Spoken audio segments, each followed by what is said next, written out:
Pessoal, vamos lá. Vamos continuar a aula aqui de ontem. Ontem a gente falou sobre organelas citoplasmáticas, né? Ou organelas celulares. Hoje é a aula sobre membrana plasmática. Eu vou dividir ela em vários vídeos, porque como vocês podem ver eu estou com outro quadro aqui. Estou gravando aqui na sacada hoje. Melhor do que gravar no meu quarto. Então o som vai ficar até mais arejado, talvez o vídeo, não sei. Então olha só. A membrana plasmática, galera, é interessante você saber, olha só, características principais. A membrana plasmática está existente em todas as células, seja bactéria, seja protozoário, seja fungo, seja animal, seja vegetal. Então a membrana plasmática está presente em todas as células, certo? Primeira coisa que você tem que saber. Todas as células têm sim membrana plasmática. As características outras eu anotei aqui, olha só. São bastante interessantes. Depois que a gente sair desse quadro aqui, eu vou desenhar ela para vocês. O que você precisa entender? A gente demonstra ela como uma fita reta, mas é uma forma didática. Você tem que entender que ela reveste a célula. Se ela reveste a célula, ela é redonda, obviamente. Existem várias células de várias formas. Mas o que você precisa saber é que a membrana plasmática ela está em volta da célula. Então, ela não vai ser como a gente representa ela, um modelo didático. Ela está em volta da célula, certo? Como existem células de várias formas, existem membrana plasmática de várias formas, certo? Então vamos lá, olha só. Uma característica interessante da membrana plasmática. Ela é sempre permeável. O que é isso? A gente pode chamar também de permeabilidade seletiva, é a mesma coisa, de ser impermeável. Ela não deixa qualquer substância entrar nela. Ela é chatinha. Ela não deixa qualquer substância entrar nela. E ela não deixa qualquer substância sair dela também. Então ela é chatinha, modelo didático. Ela é enjoadinha. Não é qualquer substância que entra nela, nem é qualquer substância que sai. Ela é enjoadinha com isso aí, é o que a gente chama de ser semi-permeável. Ou ela tem o que a gente chama de permeabilidade seletiva, certo? Deu para entender? Fechou. Saindo aqui você vai saber do que ela é formada. Ela é uma lipoproteica. Ela é uma membrana plasmática, ela é lipoproteica. O que é lipoproteica? Escrevi aqui. Ela é formada por lipídios e proteínas. Proteínas essas que a gente vai estudar na segunda parte. Existem proteínas periféricas e existem as proteínas integrais. A gente já vai falar sobre elas. O que é interessante você saber também os lipídios. O principal lipídio que você vai ouvir, se você ouvir falar desse lipídio, você vai jogar para a membrana plasmática. Fosfolipídio. Galera, o barulho aqui é mais alto porque tem muito prédio em volta. Então vai ficar às vezes meio disperso, mas vamos voltar aqui. Olha só. Qual que é o principal lipídio que eu estava falando para vocês? O principal lipídio que está presente aqui na membrana plasmática é o fosfolipídio. Se você ouvir fosfolipídio, ouviu membrana plasmática. Fosfolipídio. A gente vai falar também que o colesterol. O colesterol está presente aqui. Mas o principal é o fosfolipídio. Não esqueça. Certo? Então, saindo aqui da sua formação, escrever aqui embaixo os fosfolipídios, que é para você realmente não esquecer que ela é formada por fosfolipídios também. Mosaico fluido. O que é esse mosaico fluido? Vou tentar explicar para vocês, não é difícil. Em 1972, se eu não me engano, foi em 1972, dois carinhas chamados Singer e Nicholson, eles foram analisar a membrana plasmática e viram que ela fica, esse mosaico fluido, na verdade, ela fica andando. As proteínas que estão em um lugar nela, quando você observa, essas proteínas caminham diante as moléculas de fosfolipídio. Quando eu mostrar ela para você, você vai entender o que eu estou falando. Por enquanto vai ficar meio confuso. Mas se você enxerga uma proteína em um lugar, se você continuar observando aquilo, você vê que a proteína ela se move através das moléculas de fosfolipídios lá dentro na membrana plasmática. Então ela não vamos dizer que ela não fica parada, ela fica se mexendo. Então esse fato dela se mexer, quando ela faz isso, ela forma um mosaico fluido, lembra um mosaico fluido, certo? Então você vê que ela tem uma fluidez, ela fica mexendo. As proteínas elas se mexem entre as moléculas de fosfolipídios. Você vai entender o que eu estou falando quando eu desenhar ela aqui. Mas o que você precisa saber é isso.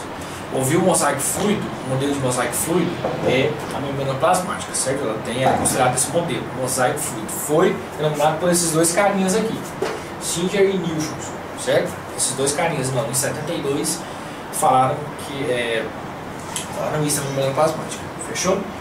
Segunda coisa aqui, olha só, muito interessante isso aqui, galera. Sabe qual que é a espessura da membrana plasmática? Olha só. Você sabe que uma célula, seja procarionte ou eucarionte, ela é muito pequena, certo? Ela é muito pequena. Olha só, a espessura da membrana plasmática é de mais ou menos 6 a 9 nanômetros. Um valor aproximado, mais ou menos. Você sabe o que é um nanômetro?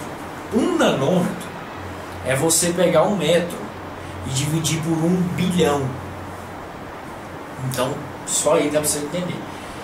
1 nanômetro é igual a 1 metro dividido por 1 milhão, galera. Você vai pegar 1 metro, vai dividir por 2, até dar 1 milhão de vezes. Você vai chegar a 1 nanômetro. A membrana plasmática tem mais ou menos 6 a 9 nanômetros. Então, ela é muito pequena. Nem de longe, literalmente, você vai conseguir enxergar ela em um microscópio óptico. Você vai conseguir enxergar um pedacinho dela, um pedacinho mínimo que for, em um microscópio eletrônico super foda. Você vai conseguir enxergar pouquíssimo dela nesse, pouquíssimo mesmo, mas você vai conseguir. Mas é o mínimo, é muito pequeno, muito pequeno, muito pequeno, muito. Então essa é a espessura dela. Outra coisa que é interessante, a membrana plasmática, ela é composta por uma bicamada fosfolipídio. Vocês vão entender quando eu desenhar ela aqui, mas se vocês entender, o que vocês têm que entender é que são duas camadas, certo? A gente vai pegar ela, fazer um corte, vou desenhar aqui e você vai ver. Então ela é composta por uma bicamada de fosfolipídio, certo? Aí dentro das fosfolipídios estão os colesteróis e as outras proteínas, que eu falei para vocês, periféricas e integrais, que a gente vai falar sobre elas. Mas isso aqui é o interessante. Outra coisa, olha só. Obviamente ela tem 3 funções básicas, a membrana plasmática. Uma delas é revestir, certo? A célula, por quê? Imagina a célula, como você vai imaginar? Cheio de organelas lá, tem todas as organelas que a gente estudou ontem. E a membrana plasmática, ela é responsável simplesmente por dividir uma célula da outra. Porque imagina se não tivesse membrana plasmática, não existiria célula, porque as organelas estariam o quê? Tudo soltas, uma encostando na outra. A membrana plasmática, ela divide, ela delimita o que é uma célula. Então a membrana plasmática, ela delimita o que é uma célula.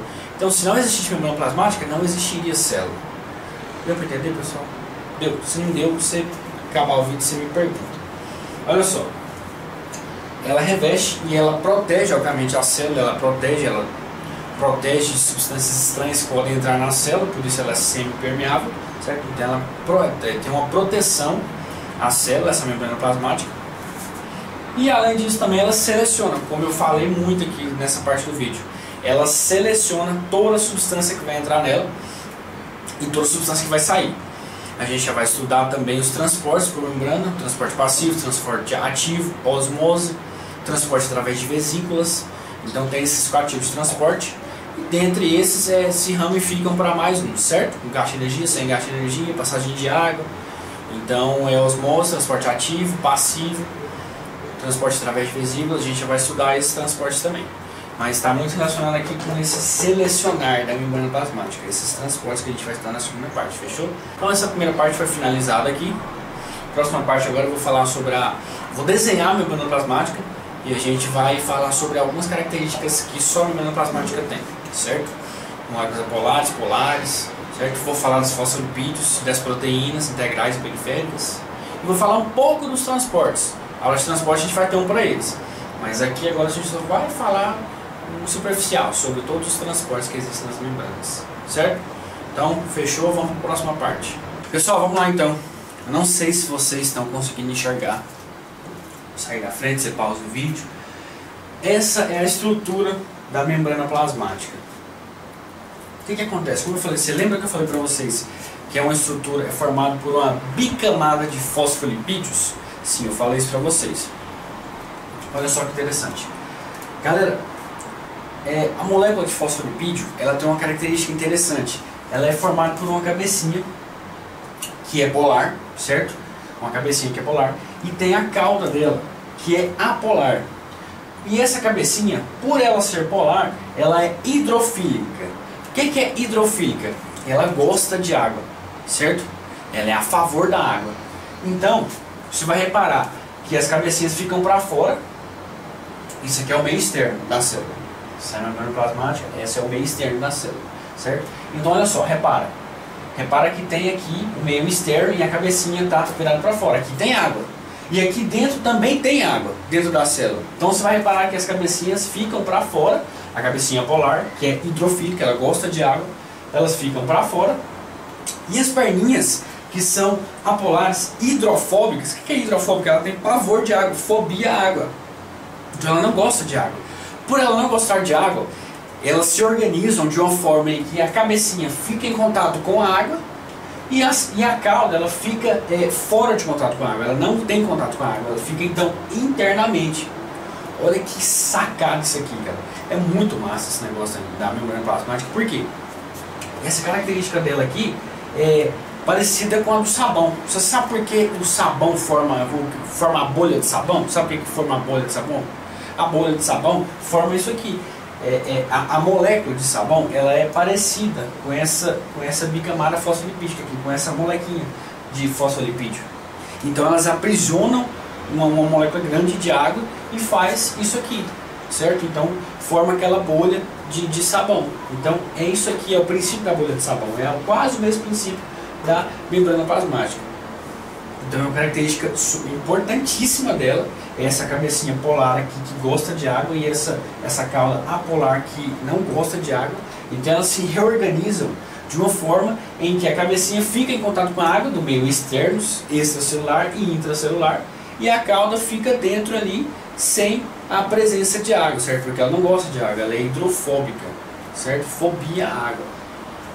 Outra coisa, olha que interessante, lembra que eu falei para vocês das proteínas? Existem dois tipos de proteínas principais: proteínas integrais, proteínas proteínas integrais e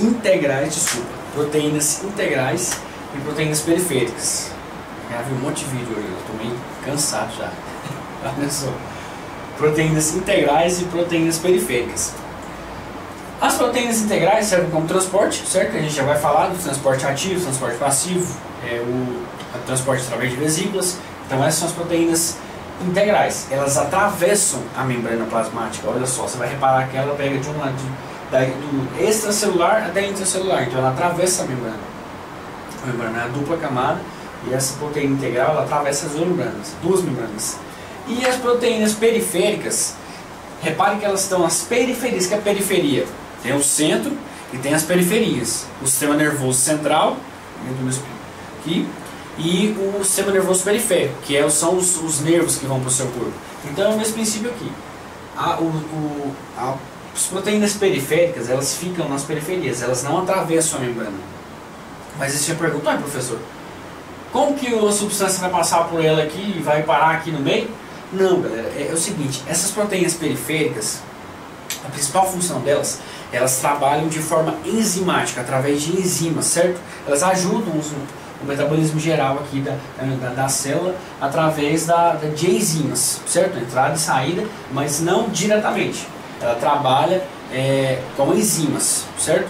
Em funções enzimáticas na célula, diferente das proteínas integrais, que tem as funções... Existem várias proteínas, especialidades em entrar água, outros especialistas em entrada de glicose, vários aminoácidos. Então tem diversas proteínas aqui, cada uma com a função certa, certo? Então não vai confundir isso. Proteínas integrais, transporte, proteínas periféricas, funções enzimáticas, certo? Esse negocinho de azul que parece umas perninhas de galinha, o que é isso? São os glicocálices. Temos dois tipos de glicocálices: glicolipídio, que são formados por lipídios, e glicoproteínas, que são formadas por proteínas, obviamente. Quais as funções deles? Esse glicocálice, lembra que eu falei para vocês lá na aula de célula vegetal e animal? Eles são como se fosse uma membrana externa à membrana plasmática, ou seja, fica do lado de fora da membrana plasmática, e eles agem como recepção celular. Recepção celular, eles reconhecem outras células reconhece outras células quando está chegando ali. Então, ó, tá chegando uma célula aqui, vamos ficar tudo juntinho aqui, vamos ficar ok. Reconhece células, reconhece substâncias para entrar na célula. Ó, tá chegando uma molécula de glicose, ela precisa entrar na célula, o glicocálise reconhece ela e manda ela entrar na célula. Ó, então, ó, vem aqui que você tem que entrar aqui é o caminho. Então, o glicocálise, os glicocálices, tem essa função. Reconhecimento celular reconhece células para ficar tudo junta e reconhece substâncias. Além do mais, eles podem, além disso, eles podem prender algumas moléculas de glicose e ir liberando elas para entrar dentro da célula conforme ela for precisando. Então ela pode segurar algumas moléculas de glicose e quando a célula for precisando dessas moléculas, elas vão liberando aos poucos. Olha que interessante. Muito interessante isso aqui, galera. A gente já falou muita coisa, ó. Olha só. Então eu falei pra vocês... Ah, outra coisa. Tava esquecendo, olha só. Pouca gente sabe disso aqui. Eu falei pra vocês que a principal molécula que compõe a membrana plasmática é o fosfolipídio, certo? E sim, é o fosfolipídio. Mas também, ele também está presente aqui na membrana plasmática o colesterol. Sim, colesterol. Aquele que eu falei pra vocês lá na última aula do HDL e LDL. Então, logo Deus leva e hoje Deus livra. Certo? Tá com proteínas, só existe um colesterol, tá lembrado? É isso aqui. Qual a função dele aqui? Dar rigidez à membrana plasmática. Por quê? Lembra que eu falei para vocês do mosaico fluido? Ela se movimenta. A membrana plasmática ela se movimenta. Se não tivesse o colesterol, ela ia se movimentar de uma forma muito bamba, muito solta. Não era interessante, parece ser muito mole. Não é interessante. O colesterol, ele dá uma rigidez. Ela vai fluir, mas vai fluir com um certo limite. Ela não vai ficar bamba, toda bamba. Ela vai fluir com um certo limite. Aqui a função do colesterol é essa, certo? No colesterol, HDL, hoje Deus livra, e o LDL, logo Deus leva. Só existe um colesterol que muda, são as lipoproteínas carregadoras de lipídio. Você lembra disso? De qualquer forma, eu vou fazer uma aula de lipídios para vocês lá e vou falar bem sobre isso. Mas já falei para vocês desse lance do colesterol. Então, galera, a membrana plasmática não é difícil você entender. Como eu disse para vocês, meu quadro é pequeno. Agora eu vou partir para a parte de transporte entre membranas. Eu não vou detalhar, eu não vou fazer uma aula inteira aqui, até porque uma aula inteira de transporte passivo, ativo e vesículas dá uma aula de quase 30 minutos cada vídeo. Não é o intuito aqui. Eu vou fazer isso com vocês vão ficar louco faltando tipo uma semana para a prova. Então eu não vou fazer isso. O que eu vou fazer? Eu vou resumir, eu vou escrever, olha só, o transporte passivo é isso e isso, acontece isso e isso. Eu não vou detalhar muito. Eu não vou detalhar porque senão você vai ficar doido. É um conteúdo bastante complicado, eu acho um conteúdo bastante complicado pra gente simplesmente jogar e querer aprender em 5 dias. Não é assim, a gente tem que estudar, a gente tem que se dedicar. Vocês estão trabalhando aí, então eu vou fazer isso com vocês. Eu vou resumir, vou fazer a lista de exercícios, vou resumir o transporte passivo, ativo e vesículas, vou resumir e vou fazer umas questõezinhas básicas para a gente poder absorver aquilo ali, o básico, para a gente conseguir fazer a prova, entendeu? Aí se vocês quiserem um vídeo completo sobre transporte passivo, ativo e vesículas, aí eu faço. Nas férias, um videozão, é uma aula massa, cara, só que são tipo assim, 40 minutos de vídeo cada aula. Então é punk, é bem punk. Mas, como eu falei pra vocês, eu vou resumir, vai ficar de boa, vai dar pra vocês entenderem. E lembrando que quando eu estiver encerrando isso aqui, eu vou pegar as questões da prova, que foi da nossa prova de citologia, as questões da prova e do quiz, e a gente vai resolver junto, ao vivo no Zoom. A gente vai resolver toda a prova e todo o quiz. Não sei se vai conseguir resolver tudo em um dia, mas a gente vai resolver tudo no Zoom. As provas, a prova de citologia que a gente teve e o quiz de citologia, a gente vai responder todos eles. Eu vou ajudar vocês a responder uma questão por questão e vou explicar o porquê de errado de cada alternativa, o porquê do certo de cada questão. A gente vai fazer a lista e a prova inteirinha de novo. Todo mundo no Zoom, quem estiver comigo no Zoom. Acho que lá pro final dessa maratona que a gente está fazendo de citologia, eu vou fazer para vocês. Eu quero vocês fechando essa prova, eu quero vocês tirando 10 nessa prova, desse exame. Fechou? Então vou parar de falar aqui agora, vamos para os tipos de transporte que existem, de transporte de membrana. Fechou? Bora lá. Pessoal, vamos lá então, falar dos transportes dos transportes que existem entre membranas plasmáticas. O que acontece, galera? 3 tipos de transportes: transporte ativo, transporte passivo e transporte através de vesículas. Vamos definir cada um aqui. Olha só, eles se ramificam bastante, não fica assustado. O transporte passivo é aquele que acontece sem o gasto de energia. Então, para ocorrer o transporte passivo, não vai ocorrer gasto de energia, certo? Passivo, a gente fala passivo, é sem gasto de energia, certo? Então, eles podem ser, transporte passivo é a osmose. A osmose é um solvente passando, no caso a água, certo? Então, a osmose, a água vai de um lugar de menos concentração para um de mais concentração. Então, se fora da membrana está com menos concentração, a água sai e vai lá para fora. Essa é a osmose, certo? Onde o solvente é deslocado de lugar. E aí tem a difusão. A difusão é quando o soluto é deslocado do lugar que ele está.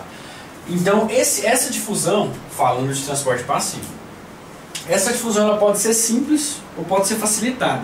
O que acontece? Quando ela é simples, ela passa direto pela camada de fosfolipídio. O soluto passa direto pela camada de fosfolipídio.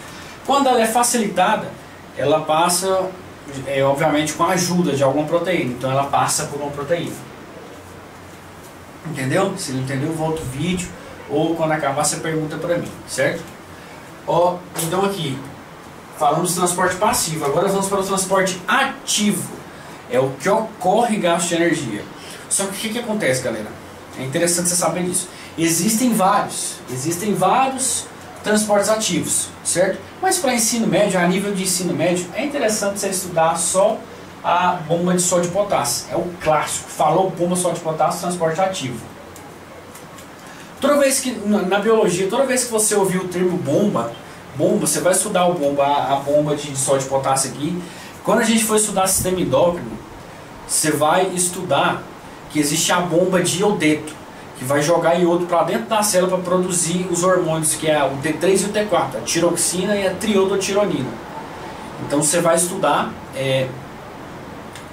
lá também no sistema endócrino essa bomba de iodeto. Toda vez que na biologia você ouvir o termo bomba você quer dizer que vai contra um gradiente de concentração. Então, se vai contra um gradiente de concentração, quer dizer que você vai gastar energia para isso. Quer dizer, lá dentro da célula já está cheia daquela substância, você vai mandar mais substância lá para dentro. Então, toda vez que você ouvir o termo bomba, você quer dizer que você vai contra um gradiente de concentração. Então, você vai ter que gastar energia para isso, certo? Transporte ativo.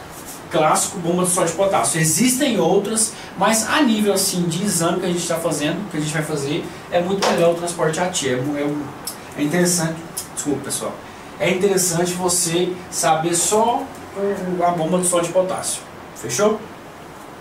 Então, saindo aqui de transporte ativo, existe transporte através de vesículas. O que é o transporte através de vesículas, galera? Você vai passar uma substância, uma molécula, que seja uma substância, uma molécula muito grande para dentro da célula. Vai ter que deformar toda a membrana plasmática. A membrana plasmática de uma forma vai alterar toda ela. Vai alterar a sua formação para poder passar aquela molécula ali para dentro. Quando isso acontece, elas formam as vesículas, certo? Quando formam essas vesículas, então é o transporte através de vesículas. Mas o que acontece? Elas também têm suas ramificações. Olha só, existe o transporte através de vesículas. A endocitose, certo? Que é a endocitose, é uma molécula muito grande. Uma molécula muito grande vai passar para dentro da célula e vai alterar a formação da membrana plasmática, como eu disse para vocês. Então dentro da endocitose tem a fagocitose, certo? E tem a pinocitose. Eu não vou falar muito aqui, porque essa aqui já começa a ficar bem complexo. Vou falar na aula que a gente for falar só desse transporte, certo? O que você tem que saber aqui é que dentro do transporte de vesículas existe a endocitose, e dentro da endocitose existe a fagocitose e a pinocitose. Está muito relacionado com a forma que o nosso sistema imunológico, nossas células sanguíneas, nossos glóbulos brancos fagocitam moléculas estranhas para neutralizar elas. Está muito relacionado com isso.